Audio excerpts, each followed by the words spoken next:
Okay, good morning, colleagues. The Secretary-General will make a statement and then we can take a few questions.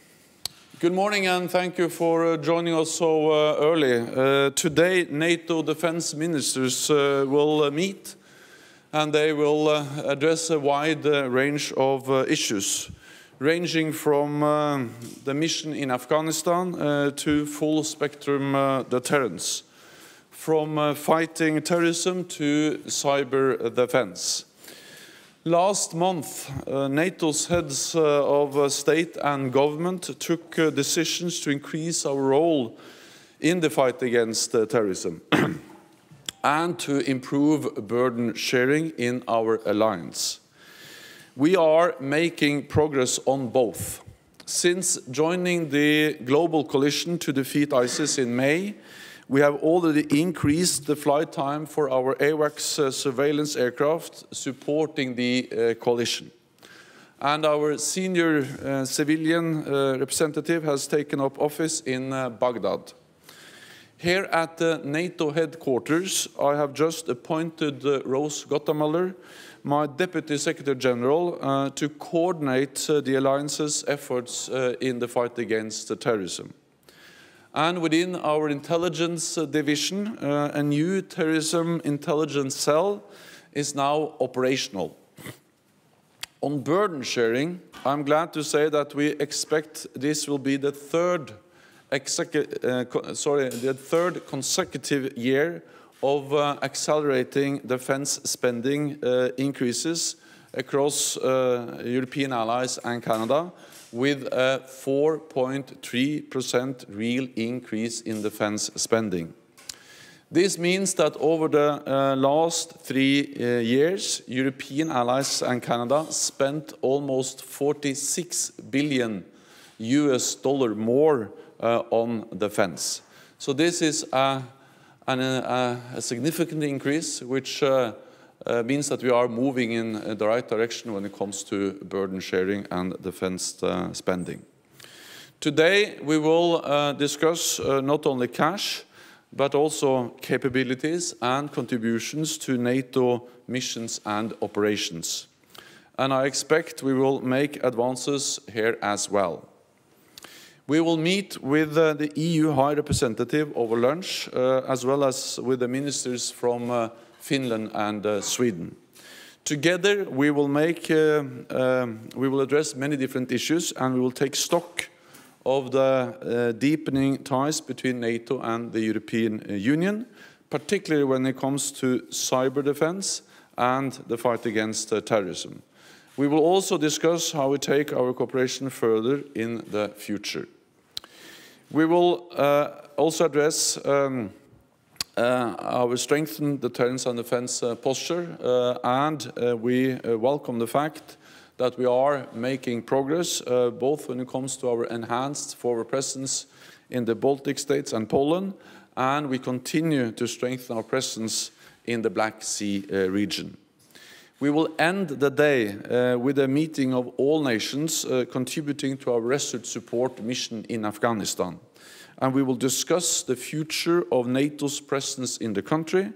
Our military authorities have requested a few thousand more troops for the mission in Afghanistan. And today I can confirm that we will increase our presence in Afghanistan. 15 nations have already pledged additional contributions to the resolute support mission. And I look forward to further announcements from other nations. So we have a very full agenda for our meeting today, and with that I'm ready to take your questions. Yes, please, gentleman over here. From Afghan media, Mr. Secretary General, what do you think sending more troops to Afghanistan will help Afghan security? We have to put this into context and understand that this is about training, assisting and advising the Afghan forces. NATO has ended our combat operation in Afghanistan. So what we do now is not to conduct combat operations, but to help the Afghans fight and to help the Afghans take full responsibility for the security in their own country. we see a need for some more efforts, some more support from NATO to the Afghans, especially in 3 areas. In strengthening their special operation forces, we have seen that the special operation forces in Afghanistan has been very professional and very important in the fight against the Taliban, and we are now working on how we can further strengthen the special operation forces of the Afghan army. The second area where we want to do more is supporting the development of the Afghan air forces. Air forces are important both in the fight against terrorist groups and Taliban, but also for Medivac, for supporting the armed forces on the ground. And the third area where we are stepping up our efforts are when it comes to leadership, education of officers. So we're also going to do more when it comes to the different military academies. Again, this is not about turning back into a combat mission, but it's about adjusting, strengthening the train, assist and advise mission we have in Afghanistan, supporting and helping the Afghans. Thank you. Robin from Reuters. Also on Afghanistan, what do you need to know from Secretary Mattis? What would you like to hear from him today when you discuss Afghanistan? Thank you. I don't expect any specific troop numbers, but I expect that we can exchange views, assess the situation in Afghanistan, and then look into how we together, all NATO allies, including the United States, of course, can strengthen and make sure that we have the sufficient number of troops in the NATO mission to continue to support the Afghans and to make sure that we are able to break the stalemate so we can make advances on the battlefield, which will then lay the ground for a political solution. Because it is a very close relationship with, between what's going on the battlefield and the possibility of reaching a political negotiated solution. We welcome that President Ghani has taken the initiative to a political process, the Kabul process, because we all agree that in the long run, what we need, the only sustainable and lasting solution in Afghanistan is a political and negotiated solution.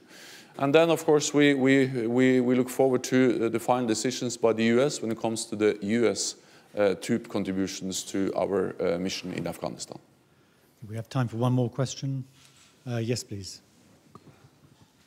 Mr. Stoltenberg, what could you say about the security situation in Baltic Sea? Are there any achievements in avoiding an accident with Russian and NATO planes there?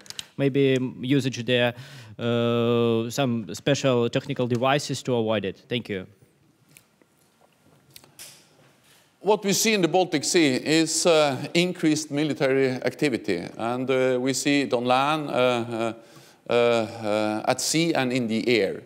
And that just underlines the importance of transparency, predictability, to prevent incidents and accidents, and if they happen, to make sure that they don't spiral out of control and create really dangerous situations. That's the reason why NATO underscores the importance of respecting different arrangements, for instance, what we call the Vienna document, which requires transparency, predictability, but also international observations of military exercises. We are transparent when it comes to our exercises, and we call on Russia to be transparent on their exercises. We are also focused on the issue of air safety. And first, I would like to underline that the vast majority of the intercepts in the Baltic Sea region, or over the Baltic Sea, are done in a professional and safe manner on both sides. So I think it is important not to mix intercepts, which is a normal procedure to identify unidentified planes, with dangerous situations. To intercept planes is a normal activity. Some are conducted in a not professional and sometimes dangerous way. And therefore we are focused on how can we improve air safety over the Baltic Sea region.